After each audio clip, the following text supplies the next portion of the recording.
శ్రీమాత్రే నమః. 91వ శ్లోకం.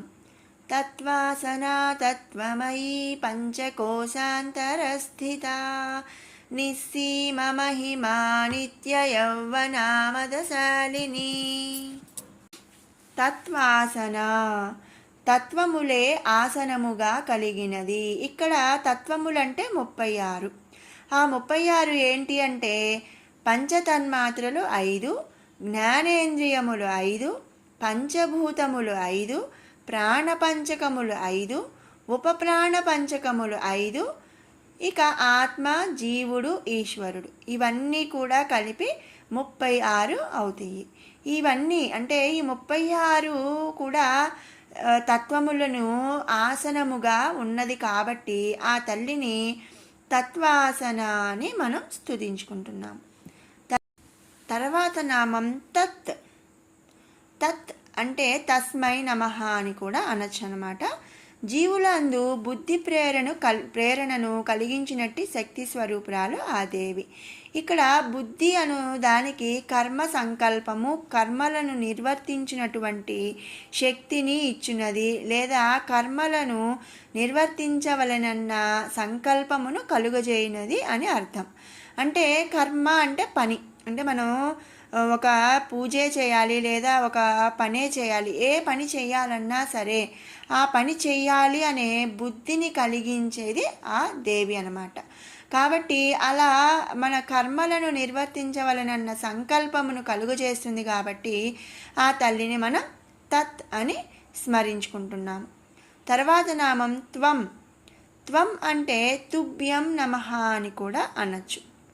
నీవు అను అర్ధ స్వరూపురాలు ఆ తల్లి. దేవిని ఆరాధించు సమయమునందు, స్తోత్రము చేయు సమయమునందును ఓ దేవి నీవు నా మొరను ఆలకింపుము, లేదా ఓ దేవి నీవు నా అందు కరుణా కటాక్షమును ప్రసాదింపుము అని వేడుకొనుట మనం చేస్తూ ఉంటాం.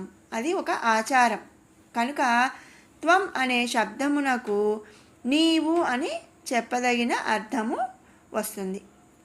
కాబట్టి మనం ఆ తల్లిని త్వం అంటే నువ్వు నాకు కరుణ కటాక్షములు ప్రసాదించు, నీవు నన్ను నా మొర ఆలకించు, లేదా నీవు నన్ను అనుగ్రహించు, ఇలా నీవు అంటాం కాబట్టి ఇక్కడ త్వం అంటే నీవు అని అర్థం కాబట్టి ఆ తల్లిని మనం త్వం అని స్తుతించుకుంటున్నాం. తర్వాత నామం అయ్యై నమః అని కూడా అనవచ్చు అన్నమాట. అయ్యి అంటే పిలవదగినది. సకల లోక జనని పరమాత్మ స్వరూపురాలు కనుక దేవి పిలవదగినది. తనను ఆరాధించు భక్తులు కష్టముల పాలైనప్పుడు, అంటే వాళ్ళకి ఏమైనా కష్టాలు వచ్చినాయి అనుకోండి, వారిని రక్షించినటువంటి శక్తి స్వరూపిణి ఆ తల్లి కనుక ధ్యానము చేత, వాక్కు చేత, కర్మల చేత ఆ తల్లిని ఆరాధిస్తూ ఉంటాం కదండి. అలా ఆరాధింపతగినది లేదా పిలవబడినది అంటే ధ్యానంతో అయినా పిలుస్తాం మనం, లేదా వాక్కు అంటే మాటలతో పిలుస్తుంటాం, లేదా కర్మలతో అంటే మనం చేసే పనుల ద్వారా కూడా ఆ తల్లిని ఆరాధిస్తూ ఉంటాం లేదా పిలుస్తూ ఉంటాం కదండి. మనం ఏమైనా కష్టాలు వచ్చినప్పుడు కానీ, మనం ఏ కష్టము లేనప్పుడైనా కూడా మనల్ని రక్షించమని, చల్లగా చూడమని ఆ తల్లిని మనం పిలుస్తూ ఉంటాము లేదా ఆరాధిస్తూ ఉంటాం. కాబట్టి ఆ తల్లిని మనం అయ్యి అని స్తుతించుకుంటున్నాము. తర్వాత నామం పంచకోశాంతర స్థిత. పంచకోశముల స్థితి అయి ఉన్నట్టిది అని వంటిది. పంచకోశ స్థితులు అంటే ఏంటి అంటే అన్నమయము, మనోమయము, ప్రాణమయము, విజ్ఞానమయము, ఇంకా ఆనందమయము. ఇక్కడ అన్నమయము అంటే అన్నముతో నిండి ఉన్నది, ఆహారముతో నిండి ఉన్నది. మనోమయము మనసు బుద్ధితో నిండి ఉన్నది. ప్రాణమయము ప్రాణము అంటే జీవముతో నిండి ఉన్నది. విజ్ఞానమయము అంటే జ్ఞానముతో నిండి ఉన్నది. ఇక ఆనందమయము సంతోషముతో నిండి ఉన్నది.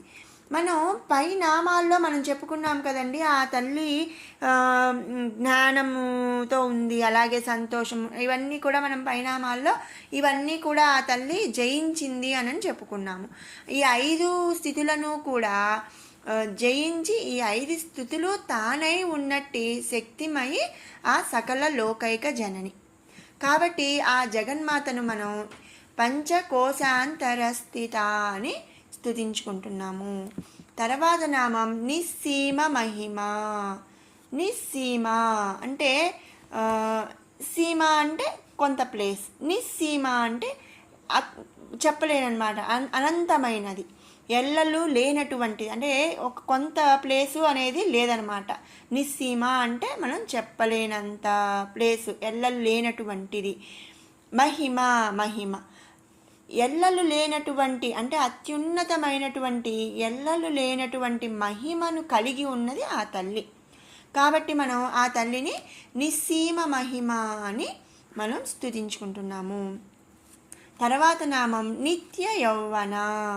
యవ్వన అంటే యవ్వనము, నిత్య అంటే నిత్యము, నిత్యము యవ్వనము కలిగినది అని అర్థం అన్నమాట.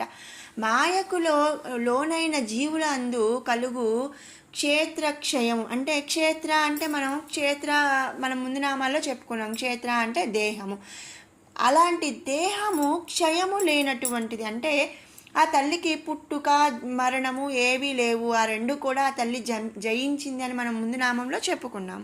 అలా మరి పుట్టుక లేదు మరణము లేదు అంటే ఎప్పుడూ కూడా ఆ తల్లి ఒకేలా ఉంటుంది, అంటే యవ్వనంగా ఉంటుంది. కాబట్టి ఆ తల్లిని మనం నిత్య యవ్వన అని స్తుతించుకుంటున్నాం. తర్వాత నామం మదశాలిని. బ్రహ్మానందముతో ప్రకాశించినట్టిది అని అర్థం. అందుకనే ఆ తల్లిని మదశాలిని అని స్తుతించుకుంటున్నాము. 92వ శ్లోకం.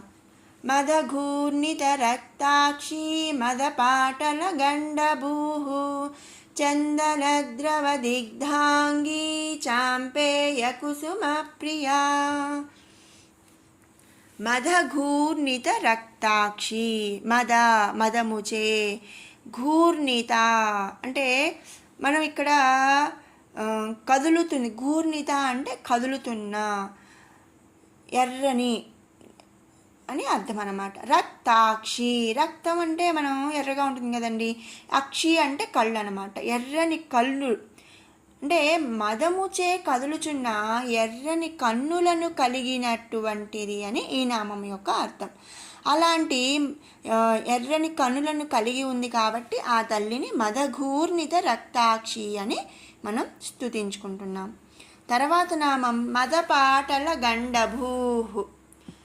మదపాటల గండభూః కస్తూరి పూయబడినటువంటి ఎరుపు తెలుపు రంగు చెక్కిళ్లను కలిగినది అని ఈ నామం యొక్క అర్థం. లేదా రేతస్సుచే ప్రకాశించబడుచున్న ఎరుపు తెలుపు రంగు చెక్కిళ్ళు కలిగినది అని మరొక అర్థం కూడా చెప్పుకోవచ్చు. అందుకని ఆ తల్లిని మదపాటల గండభూః అని స్తుతించుకుంటున్నాము. తర్వాత నామం చందన ద్రవ దిగ్ధాంగి. చందన మంచి గంధం, ద్రవ రసము, దిగ్ధాంగి పూతగా పూయబడినటువంటి అంగి అంటే శరీరము.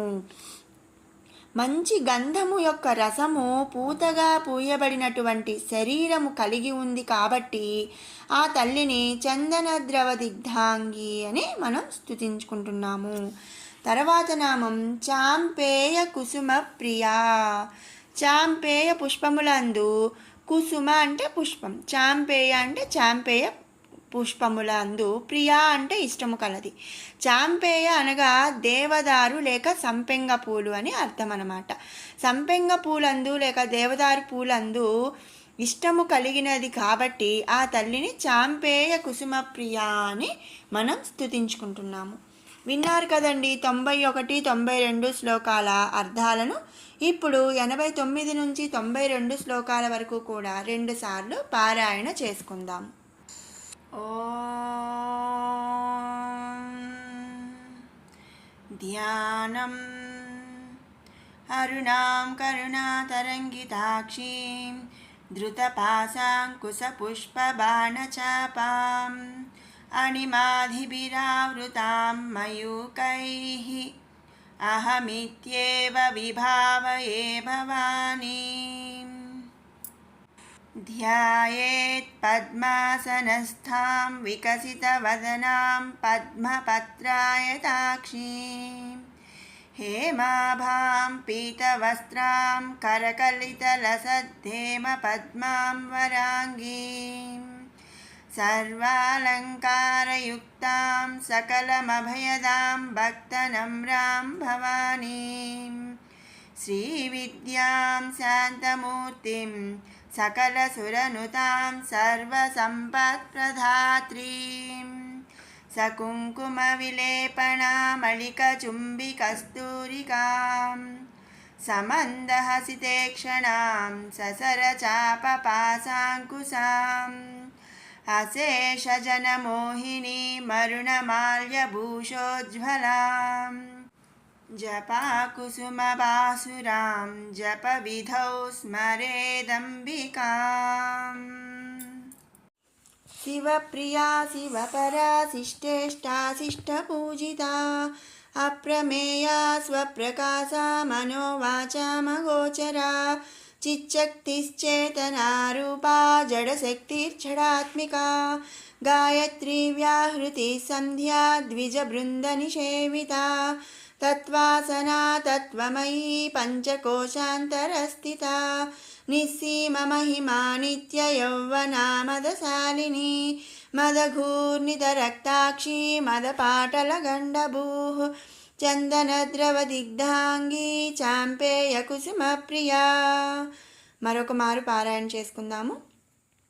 శివప్రియా శివపరా శిష్టేష్టాశిష్టపూజితా అప్రమేయా స్వప్రకాశా మనోవాచామగోచరా చిచ్చక్తిశ్చేతనారూపా జడశక్తిర్జడాత్మికా గాయత్రీ వ్యాహృతి సంధ్యా ద్విజబృందనిషేవితా తత్వాసనా తత్వమయీ పంచకోశాంతరస్థితా నిస్సీమమహిమా నిత్యయౌవనా మదశాలిని మదఘూర్ణితరక్తాక్షీ మదపాటలగండభూః చందనద్రవదిగ్ధాంగీ చాంపేయకుసుమప్రియా.